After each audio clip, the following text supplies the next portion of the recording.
District 7 representative to the school board. I represent primarily Ladies Island and some of the Sea Islands, a little bit of downtown, the little corner of Pigeon Point. This is my first year on the board. Previous to this, I worked for the school district for 24 years as a principal at several of the high schools and as a district office administrator. And prior to that, I was in California for 10 years as an assistant principal and a high school principal out there. Actually started in Pennsylvania. I began my teaching career in Pennsylvania, actually at the elementary school level. Very good. So, and moved the district I was first in, moved to a middle school concept the third year I was teaching, and I moved to the middle school. So it's interesting. My administration has been, my first administrative job was in a middle school, and then most of it has 17 years of it was as a high school principal. So it's a strange mix. But you cover the spectrum, so that's pretty much. It's good to have somebody from the I was even a graduate school assistant to one of the professors when I was working on my doctorate, so did some graduate level teaching too. So excellent. Well, that's it. We appreciate you being here today with us, community citizens that wanting to Married all 5 of my kids. Graduated from Beaufort County Schools, 3 from Hilton Head High School and 2 from Beaufort High School. So, kind of covered the gamut there too. And they're all employed, which is wonderful. And out of the house. Well, no, one of them came back about a month ago, but she's on her way back out again. Well, we would like to thank you for being here with us sure. today. Definitely. We have some questions from different individuals that I know I have a few, and I understand that there are things that you would not be able to answer, but I would like to see if it's a possibility to find a way to get answers to them. Okay, sure. It's some type of research that we can do online ourselves. But with regards, first for me is with regards to the budget, how is it possible to get a hold of the 2012-2013 budget itemized? It hasn't been formulated yet. It hasn't. We will start that, well, we will start to get numbers from the county in November of projected revenues. Okay. That information will come out to us. It'll also go out to the schools, and they will start to present to the schools what each of the individual schools, what they're projecting their enrollment will be, and what their budget will be as a result of that. Yes, sir. And then we will probably, the board will probably start in earnest in January. I mean, this past January when I came on the board, we jumped into that almost immediately. Okay, excellent. And the timeline for that is that we generally try and finish all of our internal deliberations within the school board by March and start to pass things on to the county council because they have to approve our final budget. It's not a singular event. Mrs. White, who is our chief financial officer, and her counterpart with the county have year-round conversations, and they will actually start serious conversations in the fall. And then when we finish, we pass stuff on. We have to pass it, and then we pass it on to the county for them to start to review. They typically have 3 readings, and they're required by law to, we're required by law to have a budget by June 30th. Okay, and they usually set up their calendar to get that done well in advance. As you all know, the county has oversight of our budget, but not line items. I mean, the way the county deals with it is we present them a budget, and they are required either to accept it or reject the whole thing. Now, in reality, if they reject it, there are conversations about things in there that they don't think are appropriate, or things they wish we wouldn't spend money on, or something like that. But they can't go into the budget and pick out a line item and say, what would be, you're spending too much on athletics, so we want you to cut X thousands of dollars out of athletics, and then we'll approve the budget. And that isn't how it works. Really? Yeah. And for what reason would that be? Well, that's the authority they've been given. They've been given the authority to deal with the entire budget, but not with items on the budget. That authority is given to the school board.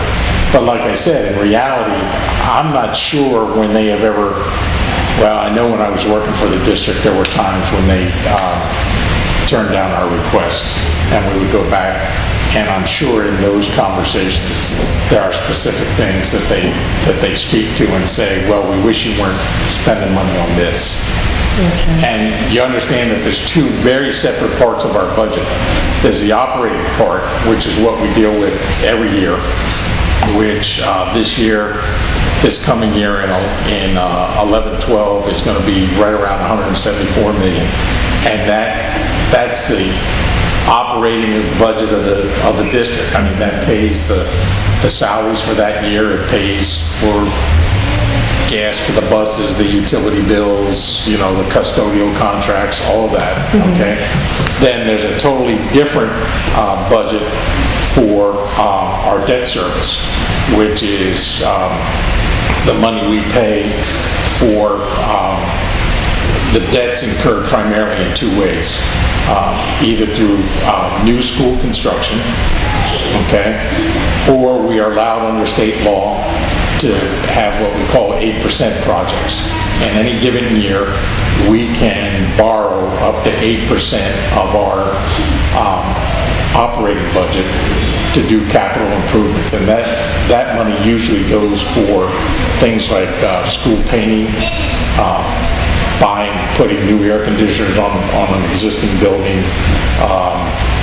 It's gone for some of the facelifts that we've done to some of the schools, particularly some of the security things that we've done, where we've changed the front entrances of a lot of schools to make them more secure, and those kinds of things. Those are all 8% money.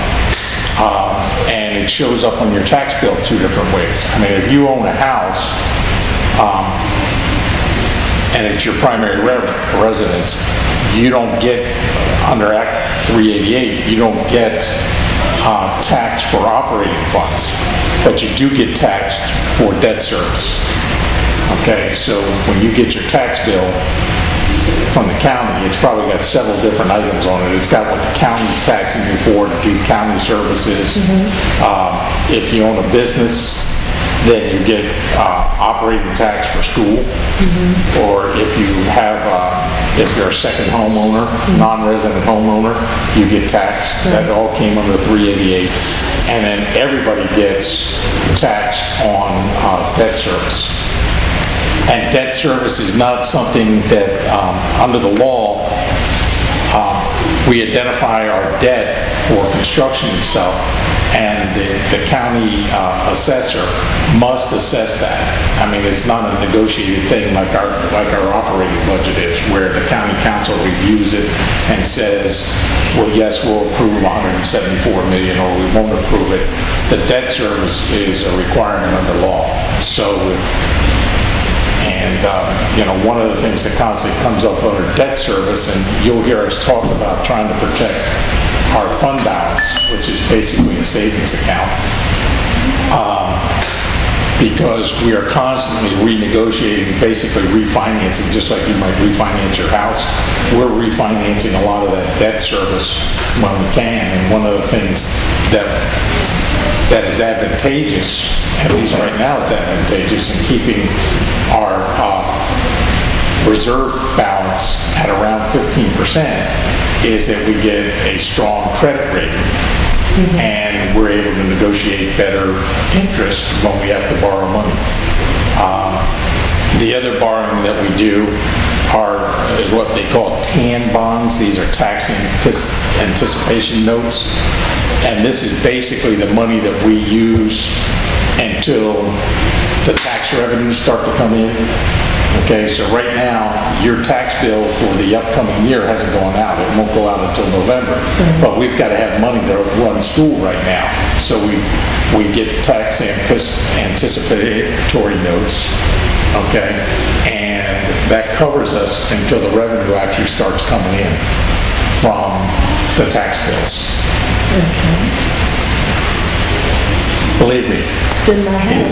it's complicated sometimes, and I don't even know really how complicated it gets. I mean, I understand the surface stuff and why some of the things like our reserve balance is important because it helps us when we're borrowing 8% money or if we're refinancing and those kinds of things. But that's basically where we get most of our financing from. Now, we do get federal funds and we do get state funds, okay? But as you're aware, because we've talked about it a lot, there's some state funds that we're the only school district in the state that doesn't get them. That's the EFA funds.